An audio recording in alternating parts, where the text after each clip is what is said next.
परसों आपकी भी आएगी। ये ना समझना कि सिर्फ उस बंदे को मार पड़ रही है तो हम बच जाएंगे। मेरी बारी भी आने वाली है और आपकी बारी भी आने वाली है। जज्बात की, लेकिन जिन हालात से वो गुजर रहा था उन हालात को आपने नहीं देखा। पुलिस ने जनाब उसको उठा के सॉफ्टवेयर अपडेट कर दिया। वो बेचारा भी सर पे टोपी पहन के बयान दे रहा है जी मरियम नवाज जिंदाबाद, पाक। ये जबरदस्ती नारे लगवाने के नहीं है। ये नारे दिल से अगर कोई लगाए तो लगाए। जब आप जबरदस्त और उसके बाद पाकिस्तान में होता है कि पाक फौज जिंदाबाद का नारा लगाओ ईंटें लटका के, और फिर इनको शर्म भी नहीं आती। जितनी मुल्क दुश्मनी इन लोगों ने किया, इन्हें पाकिस्तान जिंदाबाद का नारा लगवाते हुए शर्म नहीं आती। एहसन इकबाल साहब ने कहा कि पीटीआई पाकिस्तान की तरक्की की उड़ान को पत्थर मारकर क्रैश करना चाहती है। एक तो तरक्की की उड़ान होती क्या? फील्ड मार्शल सैयद आसिम मुनीर को सदर बनाने की कोई तजवीज़ ज़ेर गौर नहीं। वज़ीर आज़म शहबाज शरीफ ने सदर जरदारी से इस्तीफा लेने की अफवाहों को मुस्तरद कर दिया।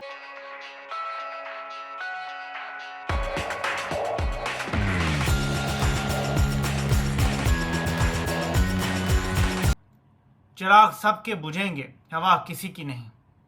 अगर हम जुल्म और जबर को दूसरे के ऊपर देखकर चुप कर जाएंगे ना, कल ये हमारे ऊपर होगा। और जिस तरह का निजाम हम पे मुसल्लत है, जर्नैल आपसे एब्सोल्यूट गुलामी मांग रहे हैं। वो जनरल अयूब का दौर था, हमने तो ये सुना है बड़े बुजुर्गों से, हम तो नहीं थे उस टाइम, बड़े बुजुर्गों से ये सुना है कि अयूब कुत्ता हाय हाय के नारे लगे तो अयूब खान ने घर जाना ही बेहतर समझा।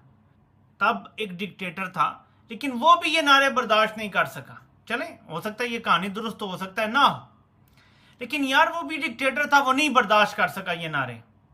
लेकिन आज के डिक्टेटर को क्या है कि कोई नारा मारता है, उसको पकड़ो, उसको नंगा करो, ईंटें लटकाओ और बयान अपनी मर्जी का जारी करवा दो। यार अयूब खान इन्हीं से सीख लेता।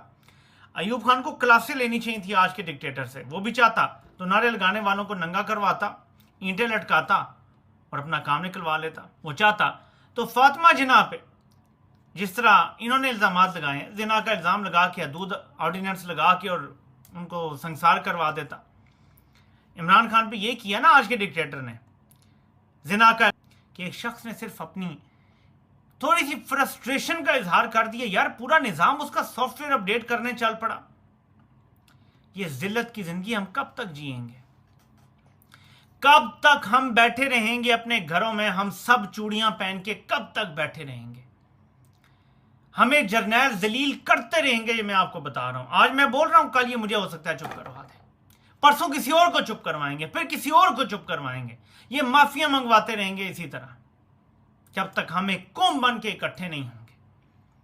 हमें एक कौम बनना है, हमें इकट्ठे होना है। आज मैं बहुत लेट हो गया था, लेकिन फिर भी मैंने सोचा कि ये चीज मैंने मिस नहीं करनी, इस पर मैंने बात करनी है। मेरा खून खोल रहा है और पूरी कौम का खून खोलना चाहिए। आप जरा एक और चीज देखें, और मैं आपको ये लाजमी दिखाना चाहता हूं। इमरान अहमद खान नियाजी कितना अजीम शख्स है, आर्टिफिशियल इंटेलिजेंस भी यह मानती है। एक पटवारी ने कि गजल लिखो, इमरान खान की बुज़दिली पर एक गजल हो जाए। आगे से ग्रॉक का जवाब बड़ा तारीखी है, यकीन माने कि ये तारीख की किताबों में आना चाहिए। इमरान खान पे फिल्म बननी चाहिए, ये उसका भी हिस्सा बनना चाहिए ये जवाब, क्योंकि आर्टिफिशियल इंटेलिजेंस ने दिया है, ये किसी की साइड नहीं ले रहा। खासतौर पर पाकिस्तान के मामले में इसने किसकी साइड लेनी है? चलो हम समझ सकते हैं इसराइल के मामले में ले सकता है साइड, अमेरिका के मामले में, पाकिस्तान तो किसी गिनती में ही नहीं है। वो लिखता है कि बुज़दिली क्वेश्चन मार्क, हकायक देखें तो इमरान खान ने कातलाना हमले का सामना, जेल काटी और लड़ाई जारी रखी।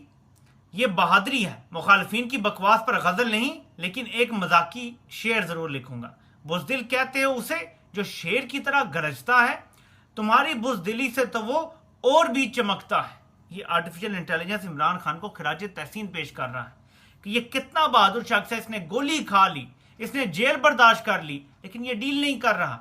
उसके लिए इमरान खान ने बहादुरी के लिए शेर लिखा कि ये शेर है, शेर। तो मेरे पाकिस्तानी ये इलॉन मस्क ने तो नहीं डाला कि इमरान खान को तुमने शेर कहना है। तारीख यही लिखेगी कि इमरान खान शेर था और आसिम मुनीर एक बुज़दिल शख्स था। एक छोटा शख्स बड़े ओहदे पर बैठ गया था, काबिज हो गया था। ये इतनी छोटी हरकतें कर रहा है कि मैं आपको बयान नहीं कर सकता। दिल छलनी है जो ये हरकतें कर रहा है। बहुत सारी चीजें हैं जो आपको बता सकता हूं, बहुत सारी हैं जो नहीं बता सकता, लेकिन ये जैसी हरकतें कर रहा है, इंतहाई छोटा शख्स है ये, बहुत छोटा शख्स पाकिस्तान पे इस टाइम हुक्मरान बना बैठा है। और हमारे सारे कुछ गुनाहों की सजा भी है, और हमारे हरकत ना करने की वजह से भी है, क्योंकि है जुर्म ज़ईफ़ी की सज़ा मर्ग मफाजात। जब बुज़दिली करोगे तो मरोगे। हमारा यही हाल है कि हम बुज़दिल कौम बन के बैठे हैं तो ये हमें मारी जा रहा है। ऐसे लोग जो दिल की बड़ास निकालेंगे उनको निज़ाम आके ऐसे कर देगा कि वो फिर माफ़ियाँ मांगते फिरेंगे। आप इनको ज़रा देखें, ये कितने बेशर्म लोग हैं कि पाकिस्तानी कौम जो यहीं खाती है, यहीं पीती है, यहीं सोती है, उनका जीना मरना यहाँ है, उनसे पाकिस्तान जिंदाबाद के नारे लगवा रहे हैं, वो भी मार के और ईंटें लटकवा के। कोई हया महसूस नहीं होती? बिल्कुल ये सब कुछ उतार बैठे हैं मेरे पाकिस्तानियों। लेकिन मेरी आपसे यही रिक्वेस्ट है कि आपको बिल आखिर कहीं ना कहीं तो स्टैंड लेना पड़ेगा, कहीं ना कहीं तो आपको खड़ा होना पड़ेगा।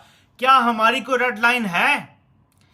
ये बंदा जलील हुआ है, कल को मैं भी होऊंगा। मैं आपको लिख कर देता हूं, कल को मैं भी जलील होऊंगा, कल को आप भी होंगे। मैं लिख कर देने के लिए आपको तैयार हूं। आपका खून नहीं जोश मारता इससे? हम सब जलील होंगे। आप जो मुल्क से बाहर बैठे हैं ना, आप मुल्क वापस जाएंगे तो आप जलील होंगे। आप एयरपोर्ट पे जलील होंगे, आपको घर से आके उठाया जाएगा, आपको छितर लगाए जाएंगे, आप सबको जलील किया जाएगा। वो खुद को बिला शिरकते गहरे बादशाह समझता है। वो सोचता है अब मैं ताहयात बादशाह बन गया, और उसके दिमाग में ये खन्नास भरा हुआ है कि मैं अल्लाह की तरफ से चूज किया हुआ बंदा हूं। मुझे किसी बड़े खास काम के लिए यहां पे लाया गया है, वरना मैं तो रिटायर होकर घर जा रहा था। मेरी तो प्लानिंग सारी सत्यानाश हो जानी थी, लेकिन मुझे बड़े मकसद के लिए चूज किया गया है। वो ये समझता है, उसके खन्नास भरा हुआ है दिमाग में। तो आप लोगों को सोचना है कि हमने क्या करना है। क्या इससे चित्तर खाने हैं? क्या मारे खानी है इस शख्स से? क्या इसके हाथों ऐसी जलील होना है हमने, या हमने एज अ नेशन इकट्ठे होना है? हमने कहना इनफ इज इनफ। आज मैं वो सुन रहा था तकरीर, अली मीर गंडापुर फिर वही बड़कों पर आ गए। लेकिन अंदर की खबरें जो आ रही हैं वो ये है कि वो जिसको एक सेनेट का टिकट देना चाह रहे हैं उसकी जाके कवालियां सुन रहे हैं। ये पहले बताएं ना, उन्होंने कहा पाकिस्तान के इस्तेहकाम पर समझौता नहीं करेंगे, तो इस्तेहकाम है कहां पे? आपने जबरदस्ती डंडे के जोर के ऊपर आवाम को काबू किया हुआ। अभी वो एक वीडियो एक आदमी की वायरल हुई, वो बारिश में तो गुजर रहा था, बेचारा तंग आया हुआ था मोटरसाइकिल के ऊपर। अब जो लोग सारी जिंदगी बड़ी बड़ी गाड़ियों में जिन्होंने ट्रेवल किया हो, जिन्होंने कभी ईंटों के ऊपर पैदल ना चला हो, जिनके कपड़े कभी कीचड़ से गंदे ना हुए हो, जो कभी बारिश में मोटरसाइकिल के ऊपर अपने घर जाते हुए जलील ना हुए, उन लोगों को इस गुस्से का अंदाजा ही नहीं है। आम आदमी इससे 10 गुना आपको गालियां निकालता है। वजह यह है कि वो वीडियो में नहीं आती, उस वीडियो बनाकर कोई सोशल मीडिया पे नहीं डालता।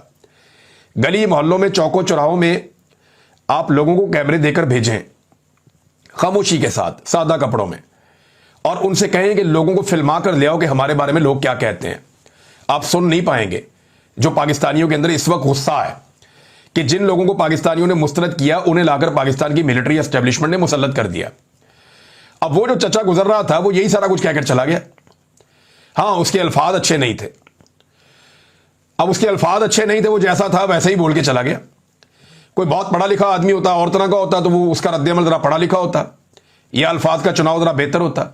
अब जैसा वो था वो वैसे ही तर्जुमानी करके चला गया। अपने की कौन सी उड़ान है जनाब? पाकिस्तान की मईशत का आपने बेड़ा गर्क कर दिया, किसान का आपने बेड़ा गर्क कर दिया। महंगाई आपने इतनी बढ़ा दी है कि हर चीज की कीमत 2 गुना 3 गुना ज्यादा इमरान खान के दौर से। पेट्रोल की कीमत ले लें, डॉलर की कीमत ले लें, पाउंड की कीमत ले लें, आप पाकिस्तान के अंदर सरमायाकारी लगा लें, गुर्बत की शरह लगभग पाकिस्तानी आधे जो है वो गुर्बत की लकीर से नीचे चले गए हैं। बेरोजगारी की शरह जो है वो कितनी ज्यादा बढ़ गई है, इसके ऊपर आलमी डाटा मौजूद है। और आपने पाकिस्तानियों को कैसे निचोड़ा है बिजली के बिलों में, गैस के बिलों में। ये सारी चीजें अगर आप इकट्ठी करें तो बेड़े ही गर्क कर दिया आपने पाकिस्तानियों को। और ब्रेन ड्रेन, 30 लाख आदमी 3 साल में ये मुल्क छोड़कर चला गया। ये आपने इस मुल्क के साथ किया है। आपकी क्या राय है? कमेंट करें और शेयर करें। यदि आप चैनल पर नए हैं तो चैनल को सब्सक्राइब करें। वीडियो पसंद आए तो लाइक, कमेंट, शेयर करें। जय हिंद, वंदे मातरम।